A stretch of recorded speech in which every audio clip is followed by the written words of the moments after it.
Hi guys, a lot of my students ask me, ma'am, how are you so fluent in English? How did you get that fluency in English? So I thought why not share this story with all of you. The idea is only to inspire you, to tell you that if I can do it, all of you can do it. That if it is possible for me, then it is possible for all of you. Just like many of you, I also studied in Hindi medium until class 10. Then I did my plus 1 and plus 2, and only my subjects were in English. So my exposure to speaking in English was nowhere even after I passed my graduation. In my family, nobody speaks English. And even in my friend circle, back then when I was in college, nobody spoke in English.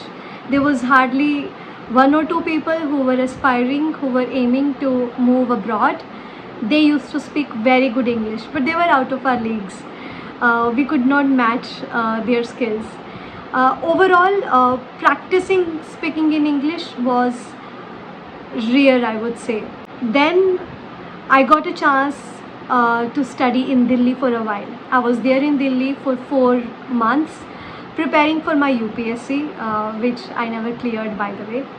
So then in that class of 300 students coming from across India, where we had students from the eastern part of India, the southern part of India, the north side of India, we had students from everywhere. How do you think we will communicate when we do not know each other's language? Not everybody knew my language, Hindi or Punjabi. There were people who spoke in Telugu, there were people who spoke in their mother tongue from northeast.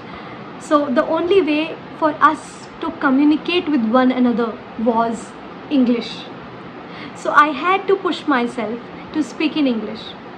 There were times in the class when I had the answer of the question when our professor used to ask, but I could not speak at all because my English was not fluent.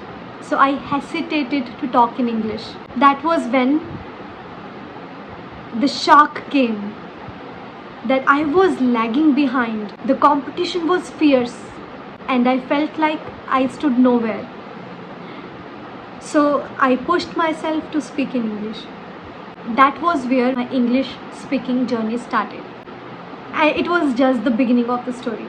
After 4 months, when I came back home, something happened and I was feeling quite under the weather for quite a while. I was not even coming out of my room. So how I would choose to spend my time, my book reading came to my solace. I started reading lot of novels. I started reading so much that if I picked one book one night, by morning next day I would finish the book. I won't sleep the whole night. That is how busy I was reading novels, because I was trying to just live life, cope with the difficulties that I was facing in my life during that time. And this went on for 3 months. 3 months I was completely absorbed in reading novels because I did not want to feel depressed. Books became my best friends.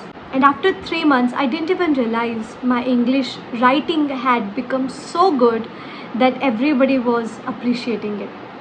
My grammar automatically improved.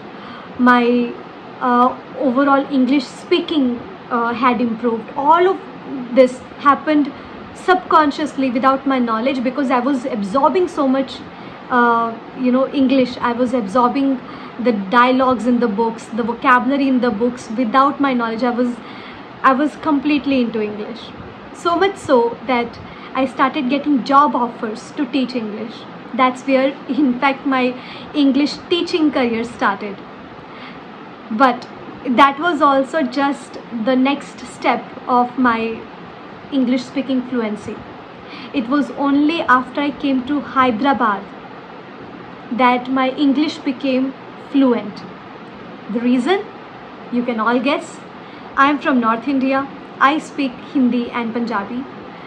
In Hyderabad, people usually speak Telugu. Now, how do we communicate? obviously we had to push ourselves to speak more and more in English. Apart from this, my profession also allowed me a lot of exposure to English. So I was speaking English almost 5 to 6 hours, or probably even more than that, every single day. I was speaking that much in English. So because my exposure to English improved, because I started practicing speaking in English more, my confidence in speaking improved. The errors that I was making while speaking in English, I became more conscious of those errors, and I started eliminating those errors. So first came speaking in English, then came improving my English. All of this obviously took a lot of effort. As I always tell my students, effortlessness comes from effort. Just like you can't learn swimming without actually swimming, without practicing swimming, you cannot learn English if you don't practice speaking in English. Even today, I'll say that I am a work in progress, because the learning journey never ends. So, I hope that you all will take the first step forward to find your courage and to start speaking in English. If you do not have a friend, talk to yourself in English. I started my journey from reading books. There are a lot of people who start their journey with audiobooks. Many people become fluent speaker in English by just listening to podcasts or audiobooks. But eventually, whether you choose listening or reading as your first step, you have to speak in English. Choose your journey, but make sure that you start somewhere. Remember, nobody is born with these skills. You develop these skills with your effort. The more is your effort, more is the effortlessness in your speech. If you think a speaker on stage is very good, remember, it is because he has practiced that much behind the stage. I wish you all the best. I hope my story would help you start your journey. Happy learning, guys. I hope you become even better in speaking English than I am. See you in the next video. Bye-bye. And don't forget to like, share and subscribe.